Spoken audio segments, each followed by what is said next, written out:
Baik, bismillahirrahmanirrahim. Assalamualaikum warahmatullahi wabarakatuh. Puji syukur atas kehadirat Allah Subhanahu wa taala karena telah memberikan kita kesempatan untuk bertemu di presentasi kami hari ini.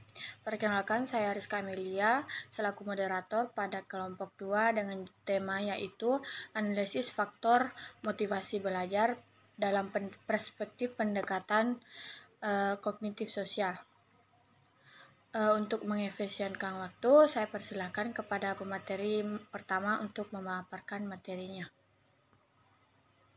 Perkenalkan, nama saya Ruliana Dwi Agustin dengan nomor NIM 220208502027. Saya sebagai materi pertama akan membacakan materi. Motivasi belajar adalah keseluruhan daya penggerak yang ada di dalam diri siswa, yang menimbulkan kegiatan belajar dan menjamin kelangsungan kegiatan belajar, sehingga tujuan yang dapat dikehendaki oleh subjek belajar dapat tercapai. Saya serahkan ke materi kedua. Baik, perkenalkan saya atas nama Siti Saidah sebagai pemateri kedua akan melanjutkan materinya. Materi selanjutnya, konsep motivasi belajar. Dalam Kamus Besar Bahasa Indonesia, motivasi adalah dorongan yang timbul pada diri seseorang secara sadar atau tidak sadar untuk melakukan suatu tindakan dengan tujuan tertentu. Motivasi itu akan muncul dalam diri seorang individu itu secara sadar dan tidak sadar dalam melakukan suatu yang diinginkan. Sekian pemaparan materi dari saya. Saya persilahkan kepada pemateri berikutnya. Perkenalkan, nama saya Anissa Sumantri dengan NIM 23085030001. Baiklah, di sini saya akan memaparkan tentang faktor-faktor yang mengaruhi motivasi belajar. Faktor-faktor yang mengaruhi motivasi belajar. Aktivitas belajar peserta didik tidak selamanya berlangsung wajar, kadang lancar dan kadang tidak lancar. Ada beberapa faktor yang mengaruhi.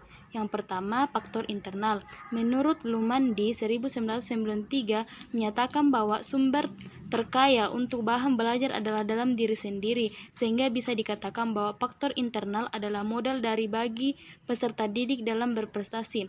Faktor internal adalah faktor yang mengaruhi belajar dari diri siswa yang belajar. Faktor internal ini terbagi atas dua. Yang pertama, faktor fisiologis. Faktor fisiologis atau keadaan fisik yang sehat dan segar serta kuat akan menguntungkan dan memberikan hasil belajar yang baik.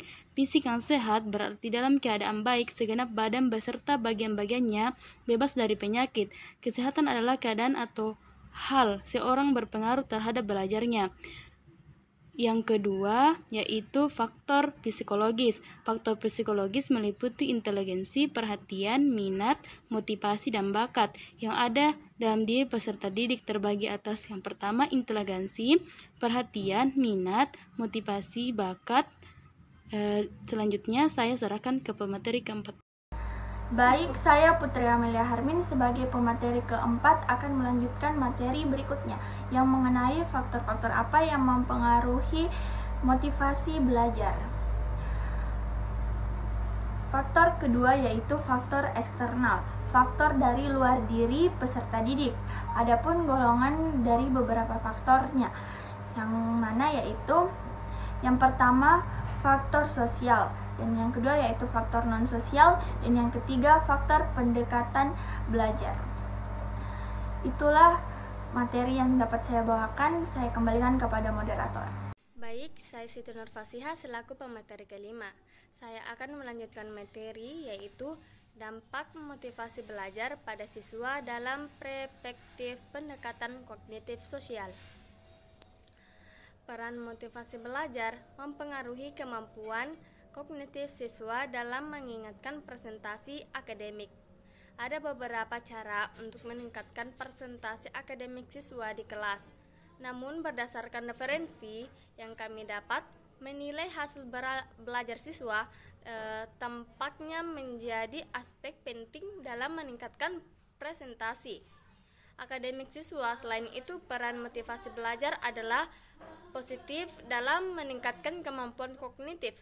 Penting bagi guru untuk memotivasi siswa yang terus belajar sehingga merangsang konsentrasi dan semangat belajar mereka.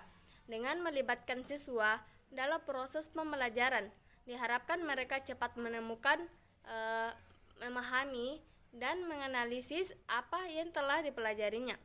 Sekian, saya kembalikan ke moderator. Terima kasih. Itulah tadi hasil pemaparan materi dari kelompok kami. Selanjutnya yaitu kesimpulan. Motivasi merupakan salah satu faktor yang mempengaruhi keberhasilan siswa. Seseorang akan mendapatkan hasil yang diinginkan dalam belajar apabila dalam dirinya terdapat keinginan untuk belajar. Adanya motivasi yang tinggi dalam belajar akan mencapai hasil yang optimal. Peran motivasi belajar kognitif adalah untuk mempengaruhi kognitif siswa, di mana guru memotivasi siswanya terus belajar sehingga merangsang semangat belajar mereka. Baik, itulah hasil presentasi dari kelompok kami. Kurang dan lebihnya mohon dimaafkan, dan saya akhiri dengan ucapan wabillahi taufiq wal hidayah. Wassalamualaikum warahmatullahi wabarakatuh.